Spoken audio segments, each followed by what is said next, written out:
France Info. Victime collatérale de ces rebondissements politiques et de cette dissolution surprise de l'Assemblée nationale, le projet de loi sur la fin de vie. Les députés étaient en plein examen depuis 2 semaines.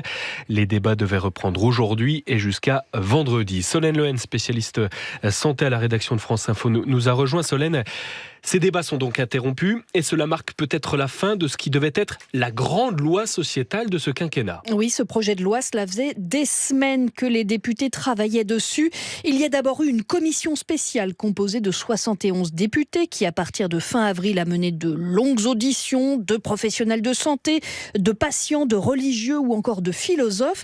Et puis, l'examen dans l'hémicycle en première lecture a commencé il y a 2 semaines pour ce projet de loi qui devait introduire en France l'aide à mourir, c'est-à-dire la possibilité pour un malade condamné et qui souffre de se donner la mort ou que quelqu'un lui administre le produit létal. Ironie du sort de ce projet de loi, cet examen aurait pu être déjà terminé. Oui, si l'on avait tenu le calendrier initial, l'examen aurait dû se terminer il y a 3 jours, vendredi.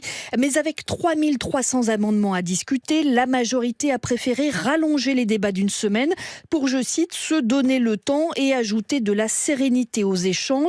Donc, avec ce nouveau calendrier, l'examen aurait donc dû reprendre cet après-midi et jusqu'à vendredi.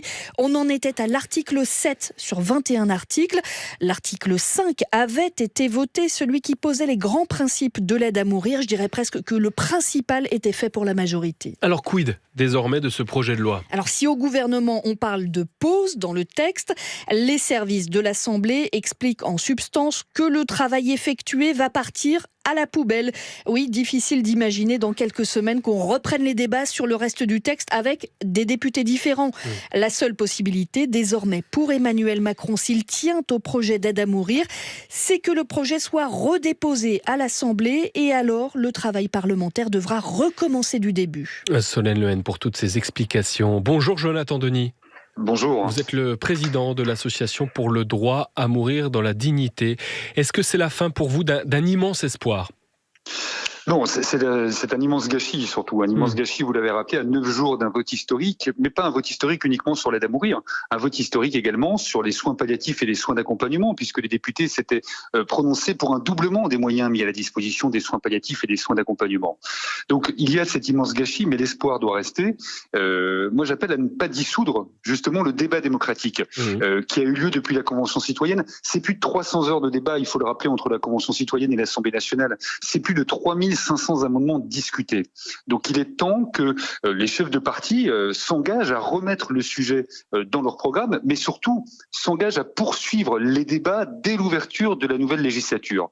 Et je les invite à tous se prononcer, y compris Jordan Bardella, qu'ils nous disent ce qu'ils pensent sur ce sujet et qu'ils nous disent si oui ou non ils s'engagent à poursuivre les débats dès que les députés auront été élus. Solène Lehen. Alors, sachant que les députés RN, durant l'examen de ce texte, le début de l'examen de ce texte, ont toujours montré leur opposition à l'aide à mourir. Mais, il faut admettre que vous aviez déjà peu quand même de parlementaires qui étaient présents à l'Assemblée nationale et que majoritairement les députés du Rassemblement national qui prenaient la parole étaient très souvent outranciers, au-delà de leur opposition. Donc il y a une question qui doit se poser aujourd'hui au Rassemblement national, mais une nouvelle fois, au-delà de tous les parlementaires, ce n'était pas normal que nous ayons aussi peu de parlementaires engagés au sein de l'Assemblée nationale pour discuter de ce projet de loi. Une quarantaine en moyenne, on va dire à peu près. C'est exactement ça, c'est exactement ça. Et puis il y a le président de la République qui a pris cette décision de dissoudre. Donc moi j'appelle Emmanuel Macron à prendre également un engagement public, c'est celui de poursuivre les travaux sur la fin de vie à l'Assemblée nationale dès l'ouverture de la prochaine législature. Le président de la République avait assumé de prendre son temps sur ce sujet. Voilà ce que ça donne d'avoir pris son temps. Vous l'avez rappelé, le texte aurait pu être voté même dès demain si le calendrier initial avait été respecté. Il faut qu'Emmanuel Macron entende tous ces malades qui depuis ce matin se disent une seule chose. S'il n'y a pas de texte, je devrais partir au Luxembourg, en Suisse, en Belgique. Ce n'est plus entendable, ce n'est plus admissible.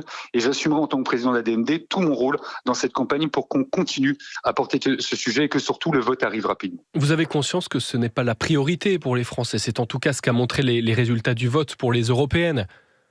Mais écoutez, moi je ne raisonne pas en forme de priorité ou pas. Il y a un les rôle chefs de parti, démocratique. Oui. Mais les discussions avaient lieu, je vous l'ai redit, 300 heures de discussion, 3500 amendements discutés. Ce texte s'est donc arrêté à vendredi soir. On ne peut pas s'asseoir sur une discussion démocratique qui a eu lieu. On ne peut pas balayer d'un revers de la main tout cela. Donc il est temps de reprendre ce sujet-là. Et puis dans toutes les enquêtes d'opinion, on voit bien que 90% des Français étaient favorables à ce qu'il y ait une nouvelle loi. On a fait une convention citoyenne. Il est temps de continuer les travaux qui ont été entamés. Et si le RN arrive au pouvoir le 7 juillet, comme l'a rappelé Solène Lehen, le Rassemblement national, opposé à une loi sur l'aide à mourir? Ah, mais moi, je ne sais pas si le Rassemblement national est opposé à une loi sur l'aide à mourir. Vous-même, vous ne le savez pas. Jordan Bardella n'en a jamais parlé. Semble opposé. J'invite. Il semble opposé, comme il semble être opposé ou favorable à différentes choses, mais il serait temps qu'il parle. Il serait temps qu'il nous donne réellement son avis sur la question. Donc j'attends de connaître sa position. Et une nouvelle fois, je l'appelle comme tous les autres à prendre cet engagement.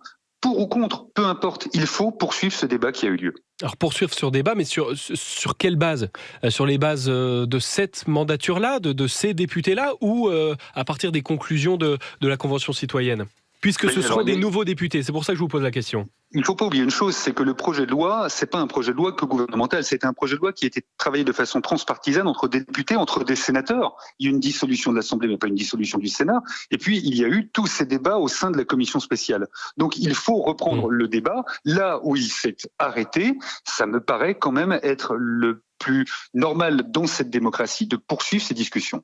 Et vous appelez Emmanuel Macron à justement remettre ce sujet au centre de la campagne des législatives qui se profilent. Merci beaucoup Jonathan Denis, président de l'association pour le droit à mourir dans la dignité.